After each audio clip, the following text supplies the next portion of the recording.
हरे कृष्णा। सभी श्रद्धालु श्रोताओं को सादर प्रणाम। ईश्वर की कृपा से आज का दिन आप सभी के लिए मंगलमय हो। आज दिनांक 30 दिसंबर, दिन है मंगलवार। आज पौष मास के शुक्ल पक्ष की पावन पुत्रदा एकादशी है, जिसे दशमी तिथि से युक्त एकादशी कहा जाता है। दशमी तिथि आज सुबह 7:50 तक रहेगी। इसके पश्चात एकादशी तिथि प्रारंभ होगी, जो अगले दिन सुबह 5 बजे तक रहेगी। आज का ब्रह्मा मुहूर्त प्रातः 5:35 से 6:23 तक रहेगा। सूर्योदय आज सुबह 7:11 बजे होगा और सूर्यास्त शाम 5:47 बजे होगा। आज के पावन अवसर पर आप सभी को पुत्रदा एकादशी की हार्दिक शुभकामनाएं। आज आप पौष मास महात्म्य की आगे की कथा सुनेंगे। साथ ही हमारे चैनल पर उपलब्ध एकादशी व्रत कथा को अवश्य सुनिए और पुण्य लाभ प्राप्त कीजिए। हर दिन की तरह आज भी कथा का आरंभ होगा सीता नित्य नेम की प्रेरणादायक कथा से। यह वही कथा है जिसे माता सीता श्रद्धा से कहा करती थी और भगवान श्री राम प्रेम पूर्वक सुना करते थे। एक दिन श्री राम भगवान को किसी काम के लिए बाहर जाना पड़ा, तो सीता माता कहने लगी कि भगवान मेरा तो 12 वर्ष का नितनेम है। अब आप बाहर जाएंगे तो मैं अपनी कहानी किसे सुनाऊंगी? तब श्री राम ने कहा कि सीते आप कुएं की पाल पर जाकर बैठ जाना और वहां पर जो भी औरतें पानी भरने आएंगी उन्हें अपनी कहानी सुना दिया करना। सीता माता कुएं की पाल पर जाकर बैठ गई। तभी एक स्त्री आई। उसने रेशम की जरी की साड़ी पहन रखी थी और सोने का घड़ा ले रखा था। सीता माता उसे देखकर कहने लगी, बहन मेरा 12 वर्ष का नितनेम सुन लो। पर वह स्त्री बोली कि मैं तुम्हारा नितनेम सुनूंगी तो मुझे तो घर जाने में देर हो जाएगी और मेरी सास मुझसे झगड़ा करेगी। इसलिए उसने कहानी नहीं सुनी और अपने घर चली गई। लेकिन उसके घर जाते ही उसकी रेशम चरी की साड़ी फट गई। सोने का घड़ा मिट्टी के घड़े में बदल गया। सासू ने देखा तो पूछा, अरे बहू यह किसका दोष अपने सिर लेकर आ गई है? बहू बोली, माँ जी कुएं पर एक औरत बैठी थी। उसने अपनी कहानी सुनने के लिए कहा, लेकिन मैंने नहीं सुनी।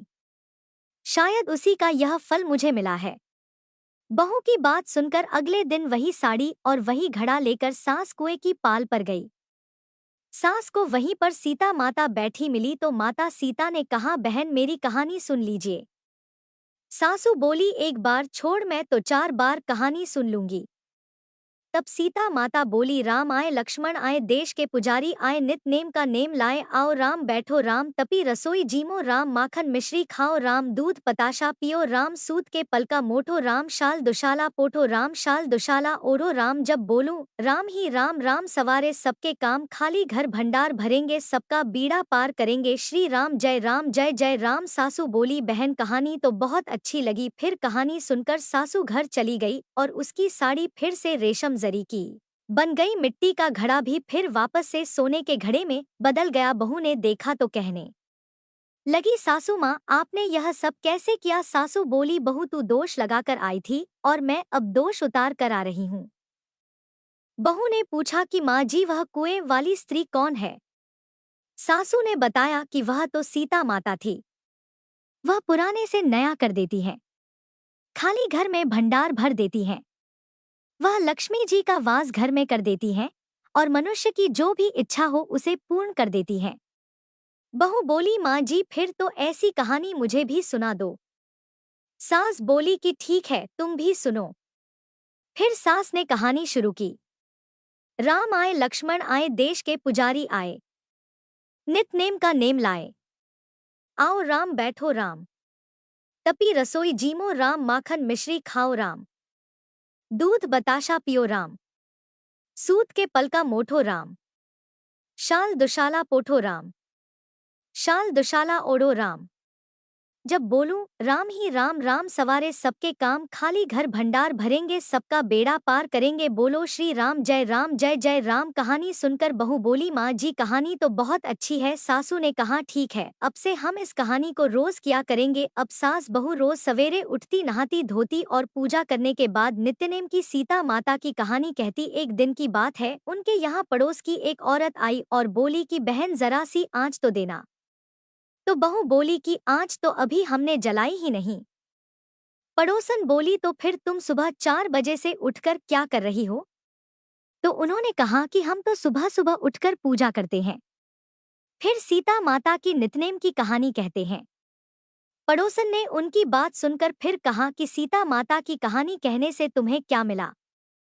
तब वे दोनों बोली कि सीता माता की कहानी कहने से घर में भंडार भर जाते हैं, सारे काम पूर्ण हो जाते हैं, मन की इच्छा भी पूरी होती है।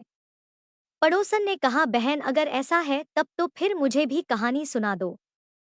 तब बहू बोली कि ठीक है, तुम भी यह कहानी सुन लो। राम आए लक्ष्मण आए, देश के पुजारी आए, नित नेम का नेम लाए। आओ राम बैठो राम, तपी रसोई जीमो राम, माखन मिश्री खाओ राम, दूध बताशा पियो राम, सूत के बल का मोटो राम, शाल दुशाला पोठो राम, शाल दुशाला ओढ़ो राम। जब बोलूं राम ही राम राम सवारे सबके काम, खाली घर भंडार भरेंगे सबका बेड़ा पार करेंगे, श्री राम जय जय राम। पड़ोसन ने इस कहानी को सुना तो कहने लगी, बहन कहानी तो बहुत अच्छी लगी। अब वह पड़ोसन भी नित्यनेम सीता माता की कहानी कहने लगी। कहानी कहने से सीता माता ने पड़ोसन के भी धन के भंडार भर दिए। देखते ही देखते अब तो पूरे मोहल्ले में नित्यनेम की कथा चल पड़ी और हर किसी की मनोकामना पूर्ण होने लगी। हे सीता माता, जैसे आपने उन सभी के भंडार भरे वैसे ही हमारे भी भरना। कहानी कहने वाले, सुनने वाले और हुंकार भरने वाले सबके भरना। सभी प्रेम से बोलिए सीता मैया की जय। अब सुनिए आज का अध्याय। इससे पहले की कथा को आप सभी ने भरपूर प्यार दिया, वीडियो को लाइक करके कमेंट बॉक्स में भी बताया और इसी तरह से आज भी इस कथा को पूरा सुनकर कमेंट बॉक्स में जरूर बताइएगा। पैठण में एक दिन रात को हाथ में वीणा लिए भानुदास जी भजन करते करते प्रेम से भगवान के ध्यान में ऐसे लीन हो गए कि उनके सामने स्वयं श्री पांडुरंग प्रकट हो गए। धन्य भानुदास, धन्य एकनाथ और धन्य उनका पावन कुल। भानुदास के पुत्र चक्रपाणी, चक्रपाणी के सूर्यारायण और सूर्यानारायण के एकनाथ जी हुए। एकनाथ जी की माता का नाम रुक्मणी था। भानुदास जी के पावन कुल में अपना जन्म हुआ, इसे एकनाथ जी अपना अहोभाग्य समझते थे। श्री एकनाथ जी ने अपने रुक्मणी स्वयंवर ग्रंथ में भानुदास जी के विषय में स्वयं ही कहा है कि धन्य वंश में मेरा जन्म हुआ, इसी से हमें हरि भक्ति प्राप्त हुई। संत सज्जन हमारे सगे संबंधी हुए और हमारा वंश श्री कृष्ण को अर्पित हुआ। पहले सूर्य भगवान की कृपा हुई, जिससे हमारे पितामह पिता प्रतामह भानुदास जी हुए। उन्हीं से यह वंश जनार्दन को प्रिय हुआ। अपने भागवत ग्रंथ के उपोघात में भानुदास जी को वंदन करते हुए एकनाथ महाराज जी के यह उद्गार हैं। पितामह के पिता भानुदास जी को अब हम सभी वंदन करते हैं, जिनके कारण भगवान को हमारा वंश सभी प्रकार से प्रिय हुआ। जिन्होंने बचपन में भानु अर्थात सूर्य की उपासना की, सेवा की और स्वयं चितभानु होकर मानेमान को जीतकर जो भगवत पावन हुए, जिनकी पदबंध प्राप्ति से श्री विट्ठल मूर्ति के दर्शन हुए, उन भानुदास जी के पुत्र चक्रपाणी, चक्रपाणी के सुलक्षण सूत का नाम सूर्य रखकर भानुदास जी निज में निज होकर रहे। उन सूर्य के प्रभा प्रताप किरण से माता रुक्मणी प्रसूत हुई, जो हमारी माता है। ग्रंथारंभ में पूर्वज माला को यह वंदन किया है। एकनाथ जी कहते हैं, यह मेरी भाग्य लीला धन्य है जो ऐसे वैष्णव कुल में मेरा जन्म हुआ। और इन्हीं सब बातों से पता चलता है कि एकनाथ जी भानुदास जी को कितना मानते थे। भानुदास जी के कारण हमारा वंश भगवान को प्रिय हुआ और ऐसे वैष्णव पवित्र कुल में मेरा जन्म हुआ, यह मेरा अहोभाग्य है। इस तरह के प्रेम भरे उद्गार हृदय को हिलाने वाले हैं। एकनाथ जी के पिता सूर्यारायण का नामकरण भानुदास जी ने ही किया था और इसके बाद ही उनका देहावसान हुआ। यह श्री एकनाथ जी के लेख से ही स्पष्ट हुआ है। भानुदास जी ने अपने पुत्र का नाम चक्रपाणी और पोते का नाम सूर्यानारायण रखा। सूर्यनारायण शिशु ही थे जब भानुदास परलोक सिधार गए थे। इसके 20 वर्षों के बाद लगभग सूर्यनारायण के रुक्मणी के गर्भ से एकनाथ जी उत्पन्न हुए। एकनाथ जी के जन्मकाल में मूल नक्षत्र पड़ा था। इससे जन्मते ही पिता का और फिर कुछ ही समय के बाद उनकी माताजी का भी देहांत हो गया। दादा और दादी इन्हें बचपन में प्रेम से एका कहकर पुकारते थे। जन्मते ही माँ बाप को ग्रास करके बचे हुए एकनाथ के नाम का आध्यात्म दृष्टि से जो विलक्षण और गंभीर अर्थ होता है, उसे स्वयं एकनाथ जी ने ही अपने कुछ अभंगों में इस प्रकार व्यक्त किया है। मूल के मूल में ही एक पैदा हुआ, इससे माँ बाप डर गए। ऐसा यह मूल नक्षत्र आ पड़ा कि मैं दोनों को ही निर्मूल करने लगा। उन्होंने नक्षत्र की शांति की, सो स्वयं ही शांत हो गए और मैं मूल में लगकर अपना नाम सार्थक करने लगा। एका जनार्दन की शरण में जाकर मूल की वार्ता में पहुंचा और माँ अर्थात माया प्रकृति सहित पिता अर्थात ब्रह्मा को घोटने लगा। जिन अभंगों को यह आशय दिया गया है, वे अभंग कहीं छुपे हुए नहीं हैं। पैठण में कुछ पुराने पोथी पत्रों को देखते हुए वे अभंग मिल गए। इनका आशय कितना भावपूर्ण और कितना दिव्य है। एकनाथ जी का जन्म होते ही मूल नक्षत्र के कारण माँ बाप डर गए और उन्होंने नक्षत्र की शांति कराई। फिर दोनों का देहांत हो गया, पर एकनाथ जी मूल में ही लगे रहे। एकनाथ जी ने अपने पिता सूर्यनारायण को सुलक्षण कहकर स्मरण किया है और एकनाथ जी कहते हैं कि सूर्य प्रभा के प्रताप किरणों से माता रुक्मणी ने पुत्र को जन्म दिया। सूर्यनारायण बड़े ही बुद्धिमान पुरुष थे और रुक्मणी माता बड़ी ही पतिव्रता और सुशीला देवी थी।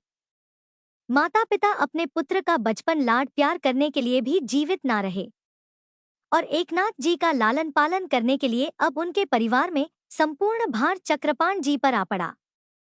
भानुदास जी के पुत्र चक्रपाणी के सूर्यनारायण के एकनाथ, यह नाम भी सबसे बड़े बोधक है। अब नाम में क्या रखा है यह कहना ठीक नहीं। बच्चों के जो नाम रखे जाते हैं उनमें भी उन नामों को रखने वालों का स्वभाव दिखाई देता है।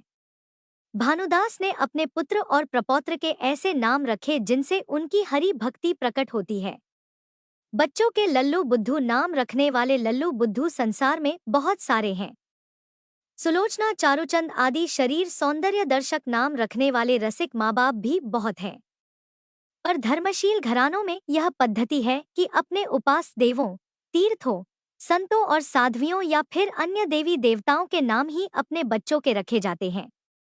इसीलिए नाम रखते समय बड़ी सावधानी रखनी चाहिए, क्योंकि जैसा नाम होगा वही स्वभाव वही गुण बच्चे में आ जाते हैं।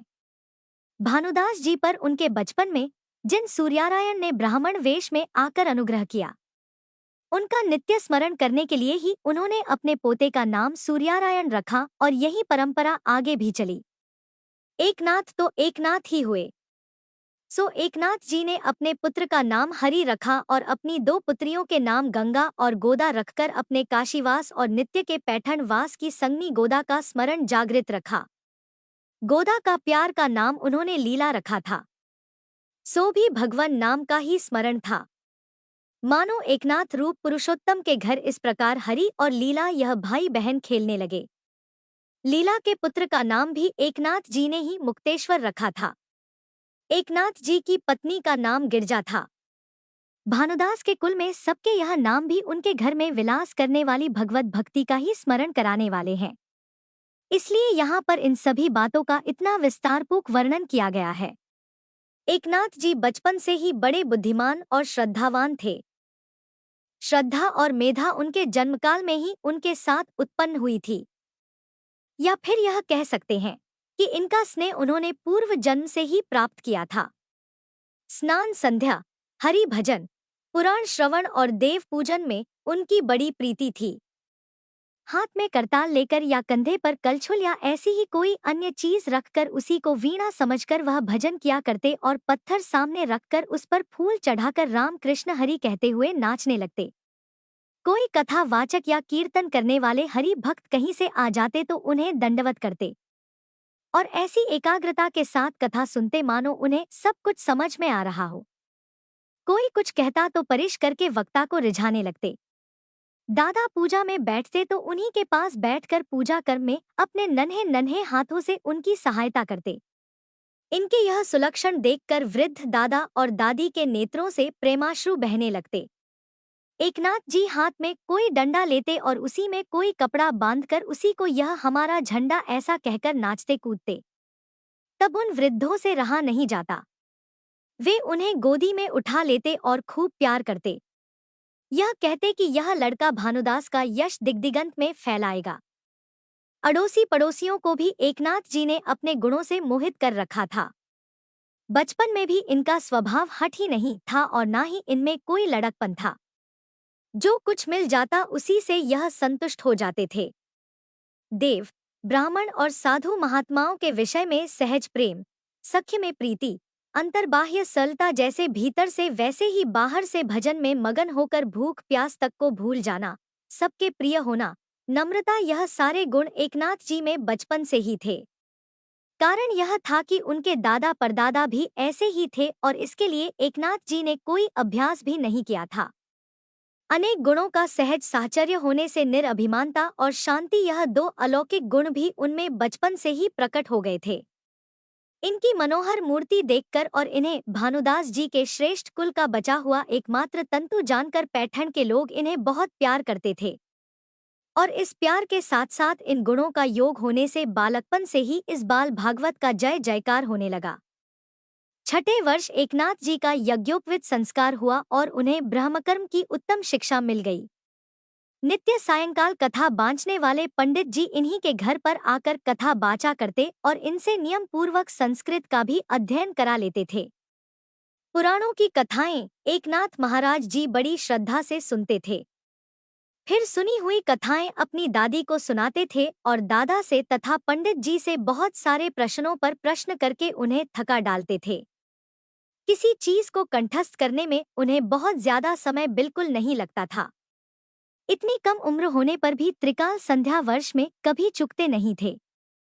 स्तोत्र पाठ, सायं प्रातः देव गुरुजन का वंदन आदि भी नियम पूर्वक करते थे। स्नान किए बिना इन्होंने कभी जल तक ग्रहण नहीं किया। बिना जल लिए कभी लघु शंका करने नहीं बैठे।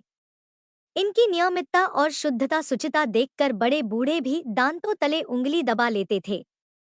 इनकी बुद्धि बड़ी तीव्र थी। इससे जो भी विषय इनके गुरु इन्हें समझाते उसे सुनते सुनते ही वह विषय उन्हें इतना अवगत हो जाता कि गुरु को ही कभी कभी यह संदेह होने लगता था कि इसका जाना हुआ विषय ही तो कहीं हमने दोबारा इसको नहीं सुना दिया। एकनाथ जी की बुद्धि इस प्रकार की होने से उनकी शंकाओं का समाधान करते हुए कई बार तो पंडित जी भी घबरा जाते थे और उन्हें यह भय होता था कि इसको शिक्षा देना मुझसे भला कैसे बन पड़ेगा। कभी कभी तो एकनाथ जी की ज्ञान निष्ठा देखकर उन्हें यह भी लगने लगता कि शिष्य के रूप में यह कोई सर्वज्ञ पुरुष हमारे सामने बैठा हुआ है। एकनाथ जी के मार्मिक और हृदय को खोलने वाले प्रश्न सुनकर कभी कभी पंडित जी एकनाथ जी के दादा चक्रपाण जी के पास जाकर यह भी कहते कि मैंने तो पेट के लिए कथा बांझना सीखा और यह लड़का ऐसे ऐसे प्रश्न करता है कि उनका समाधान करने की सामर्थ्य तो मुझ में नहीं है।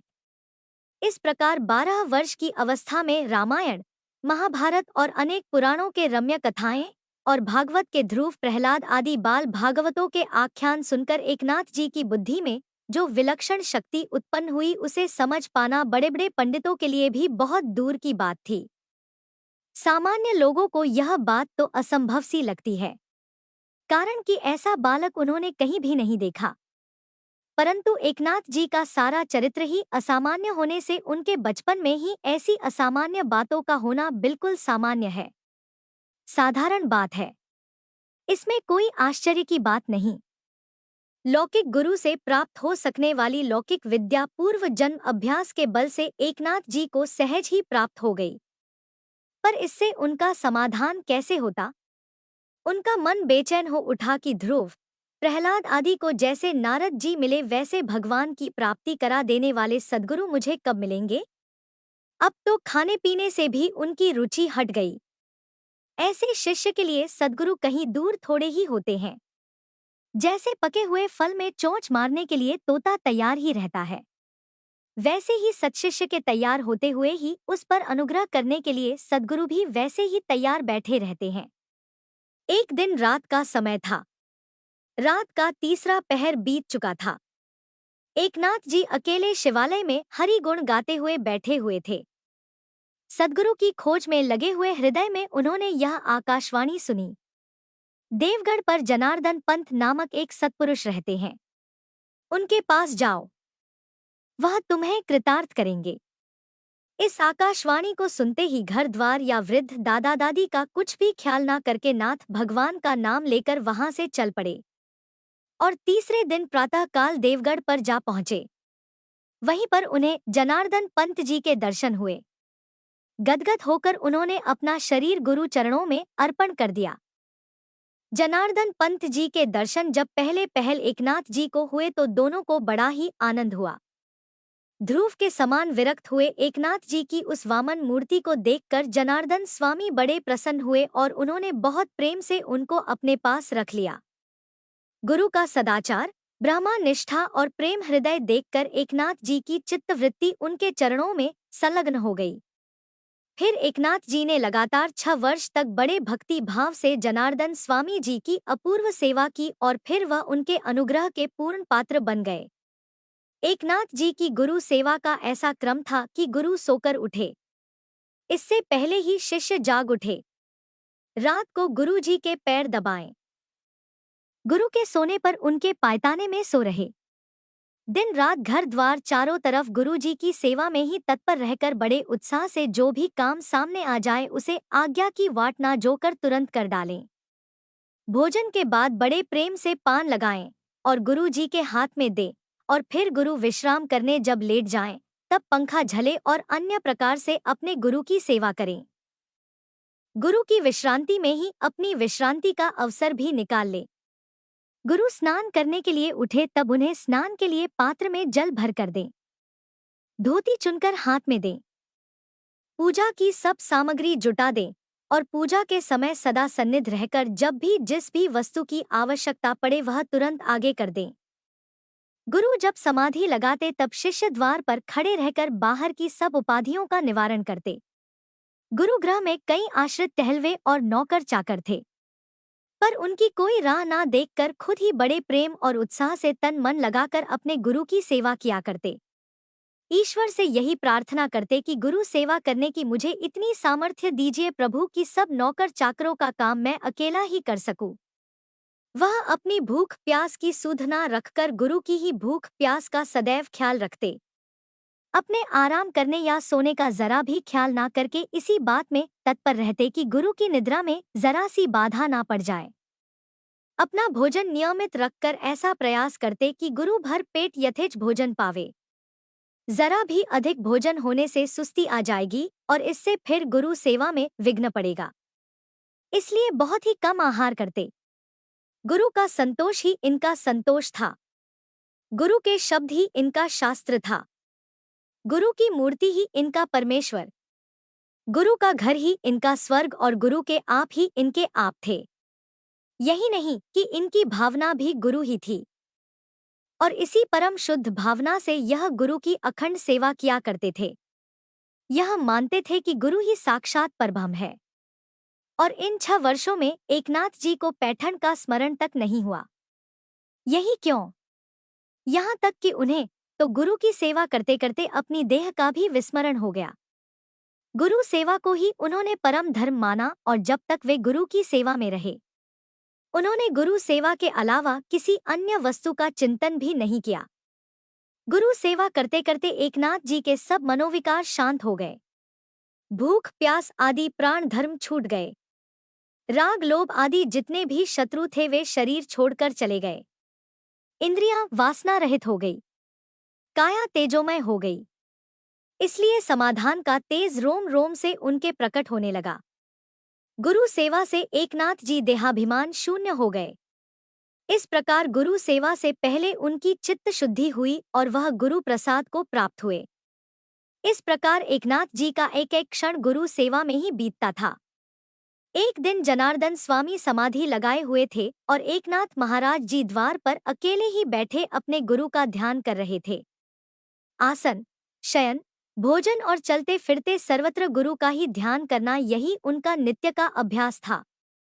एक प्रसंग में एकनाथ जी कहते हैं कि चिंतन से चिंता नष्ट होती है, चिंतन से सब काम हाथ में आ जाता है, चिंतन से सायुज्य मुक्ति आप ही आ जाती है, उसके लिए कहीं भटकना नहीं पड़ता।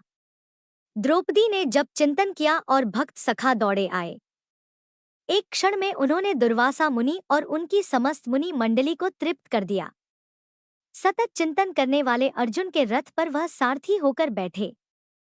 चिंतन से ही जलथल में सर्वत्र प्रहलाद को भगवान का सहारा मिला। चरणों का चिंतन करने वाले दामा जी के लिए वह महार बने और मेरे परदादा के लिए भी उन्होंने समय समय पर जाने कितने वेश धारण किए।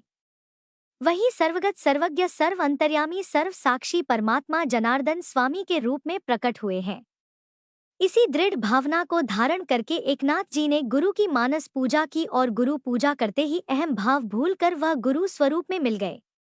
एक बार की घटना है कि किसी गुरुवार को जनार्दन स्वामी समाधि में निमग्न थे और देवगढ़ पर अचानक बाहरी शत्रु का आक्रमण हो गया। बड़ा आतंक फैला और सेवक जन इस बात की सूचना देने के लिए ही जनार्दन स्वामी जी के पास जा रहे थे। समाधि स्थान के द्वार पर एकनाथ जी को उन्होंने गुरु चिंतन करते हुए बैठे देखा। एकनाथ जी इन सेवक जनों से हाल सुनकर तुरंत खड़े हुए। युद्ध के समय जो पोशाक उनके गुरु जनार्दन स्वामी पहना करते थे वह पोशाक उन्होंने ओढ़ ली और अस्त्र शस्त्र से सुसज्जित होकर कमर में तलवार लटकाकर और घोड़े पर सवार होकर वे ही बाहर निकले। स्वामी की समाधि ना टूटे और उनका कार्य भी उत्तम रीति से हो जाए, इसी भावना के साथ एकनाथ जी ने यह ढंग निकाला। अब रण के बाजे बजने लगे, शंखों की खनखनाहट सुनाई देने लगी और 4 घंटे घोर संग्राम होने के बाद शत्रु हारकर और मार खाकर अपमान लेकर भाग गए। इस अवसर पर जनार्दन वेशधारी एकनाथ जी ने वीरता की ऐसी पराकाष्ठा की कि लोग हैरान होकर उनकी तरफ देखते ही रह गए। अब तो गढ़ पर जहां तहां जनार्दन स्वामी जी की स्तुति होने लगी, क्योंकि सभी लोग यही सोच रहे थे कि यह तो जनार्दन स्वामी ही हैं। और यह सब देखकर एकनाथ जी बड़े प्रसन्न हुए कि कोई भी गुरु और शिष्य में भेद नहीं कर पा रहा। फिर उन्होंने गुरु की पोशाक उतारकर जहां की तहां रख दी और चुपचाप अपने काम में लग गए। इधर समाधि से व्युत्थान होने पर जनार्दन स्वामी अपने घर आए और भोजन के लिए घर में बैठे तो घर में और गढ़ पर उन्हें बड़ी भारी चहलकदमी सी मालूम पड़ी। एकनाथ जी सदा की तरह विनय पूर्वक गुरु के सम्मुख खड़े थे। उन्होंने जो कुछ भी किया था उसका कोई भी अहम भाव उनमें नहीं था और इस समय उनकी यह बात प्रकट हो गई। 4 घंटे लड़कर शत्रु सेना का संहार करने वाला यह वैष्णव वीर गुरु के समीप अपने पराक्रम का बखान ना करके उस पराक्रम का या उस घटना को ही सर्वथा भूलकर गुरु के सामने विनय से खड़ा है। इस दृश्य का चित्र यदि कोई कुशल चित्रकार बना दे तो वह हिंदू मात्र को मोहित कर लेगा। जनार्दन स्वामी को जब सारा हाल मालूम हुआ तो उन्हें अपने इस महान शिष्य के प्रति जो धन्य स्नेह हुआ उसे कोई कैसे ही व्यक्त कर सकता है। अपने पृथक अस्तित्व का अभिमान सर्वथा लुप्त करके निरंकार होकर गुरु सेवा करने वाले ऐसे शिष्य मिलना अत्यंत दुर्लभ है। प्रिय श्रोताओं, यहाँ तक तो आपने एकनाथ महाराज जी का चरित्र वृतांत सुना और इसके आगे जो भी अद्भुत घटनाएं घटित हुई, जो भी लीलाएं रची गई, उन सब का वर्णन आप आगे आने वाली कथाओं में सुनिएगा। यह कथा आपको कैसी लगी जरूर बताइएगा। अब सुनिए लपसी और तपसी की कहानी। एक बार एक लप्स था, एक तपसी था। तपसी हमेशा भगवान की तपस्या में लीन रहता था। लपसी रोजाना सवासेर की लापसी बनाकर भगवान को भोग लगाकर जीम लेता था। एक दिन वे दोनों आपस में झगड़ा करने लगे। तप्स बोला, मैं रोज भगवान की तपस्या करता हूँ, इसलिए मैं बड़ा हूँ। लपसी बोला, मैं रोज भगवान को 1.25 शेर लापसी का भोग लगाता हूँ, इसलिए मैं बड़ा हूँ। नारद जी वहां से गुजर रहे थे। दोनों को झगड़ा करता देख उनसे पूछा कि तुम दोनों झगड़ा क्यों कर रहे हो। तब लप्स ने खुद को बड़ा होने का कारण बताया और तपसी ने भी खुद को बड़ा होने का कारण नारद जी को बताया। सुनकर नारद जी बोले, तुम्हारा फैसला तो मैं कर दूंगा। दूसरे दिन लपसी और तपसी स्नान कर अपनी रोज की भक्ति करने आए तो नारद जी ने छुपकर 1.25 करोड़ की एक एक अंगूठी उन दोनों के आगे रख दी। तप्स की नजर जब अंगूठी पर पड़ी तो उसने चुपचाप अंगूठी उठाकर अपने नीचे दबा ली। उधर लप्स की नजर भी अंगूठी पर पड़ी लेकिन उसने ध्यान नहीं दिया और भगवान को भोग लगाकर लापसी खाने लगा। नारद जी जब सामने आए तो दोनों ने पूछा, बताइए नारद जी, हम दोनों में से कौन बड़ा है? तब नारद जी ने तपसी से खड़ा होने को कहा। वह खड़ा हुआ तो उसके नीचे दबी हुई अंगूठी दिखाई पड़ी। नारद जी ने तपसी से कहा, तपस्या करने के बाद भी तुम्हारी चोरी करने की आदत नहीं गई, इसलिए लप्स बड़ा है और तुम्हें तुम्हारी तपस्या का भी कोई फल नहीं मिलेगा। तब तपसी शर्मिंदा होकर क्षमा मांगने लगा। उसने नारद जी से पूछा, नारद जी, मेरी तपस्या का फल फिर मुझे कैसे मिलेगा? तब देवर्षि नारद जी ने बताया, अगर कोई गाय और कुत्ते की रोटी नहीं बनाएगा तो फल तुझे मिलेगा। अगर कोई ब्राह्मण को जमाकर दक्षिणा नहीं देगा तो फल तुझे मिलेगा। अगर कोई साड़ी के साथ ब्लाउज नहीं देगा तो फल तुझे मिलेगा। अगर कोई दिए से दिया जलाएगा तो फल तुझे मिलेगा। अगर कोई सारी कहानी सुने लेकिन तुम्हारी कहानी ना सुने तो फल तुझे मिलेगा। उसी दिन से हर व्रत कथा और कहानी के साथ लपसी तपसी की कहानी भी सुनी और कही जाती है। हरे कृष्णा। यह थी आज की कथा। प्रभु की कृपा आप सभी पर बनी रहे। कथा का अगला भाग आप सभी कल अवश्य सुनिएगा। धन्यवाद।